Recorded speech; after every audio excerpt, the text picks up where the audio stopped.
చిత్తూరు జిల్లా వెదురుకుప్పం మండలంలో granite quarry అనుమతులపై ఘర్షణ చోటు చేసుకుంది. బాదార్లపల్లి గ్రామంలో ఉదయం గ్రామస్తులు క్వారీ సిబ్బంది మధ్య ఘర్షణలో గాయాలయ్యాయి. వాహనాలు ధ్వంసమయ్యాయి. 13 మంది గ్రామస్తులపై కేసులు నమోదు కావడం ఉద్రిక్తలకు కారణమైంది. స్థానిక ఎమ్మెల్యే డాక్టర్ విఎం థామస్ గ్రామస్తులను అండగా ఉంటానని, క్వారీ సిబ్బందిపై కఠిన చర్యలు తీసుకుంటామని హామీ ఇచ్చారు. పోలీసులు పరిస్థితిని అదుపులోకి తీసుకొచ్చారు.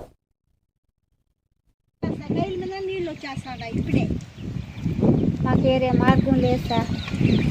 ఏం చెప్తారు ముందు ఇక్కడే సార్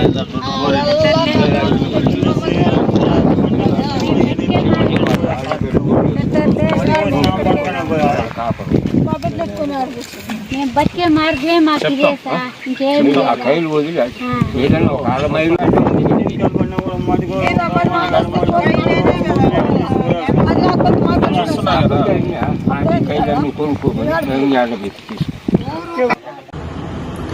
అందరికీ నమస్కారం.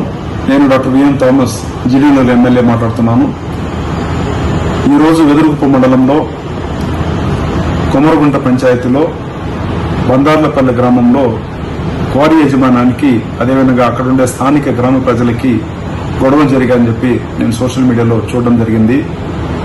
ఇందులో బందార్లపల్లి గ్రామ ప్రజల్ని క్వారీ యజమానంలో ఉండే కొంతమంది ఆడ పనిచేసే వాళ్ళు గ్రామ ప్రజల్ని కొట్టేశారని చెప్పేసి నేను సోషల్ మీడియాలో చూడడం జరిగింది. ఇది నిజంగా చాలా బాధాకరం. ఎవడో ఎక్కడో ఉండేవాడు క్వారీ చేసుకునేవాడు ఇక్కడికి వచ్చి దౌర్జన్యం చేసి ఇక్కడ ఉండే గ్రామ ప్రజల్ని కొట్టడం, వాళ్ళని ఇబ్బంది పెట్టించడం కరెక్ట్ కాదు. ఎందుకంటే మీకు అన్ని ప్రాపర్ డాక్యుమెంట్ ఉన్నా కూడా గ్రామ ప్రజలు వాళ్ళ పర్మిషన్ లేకుండా ఏది కూడా మనం చేసుకోలేము.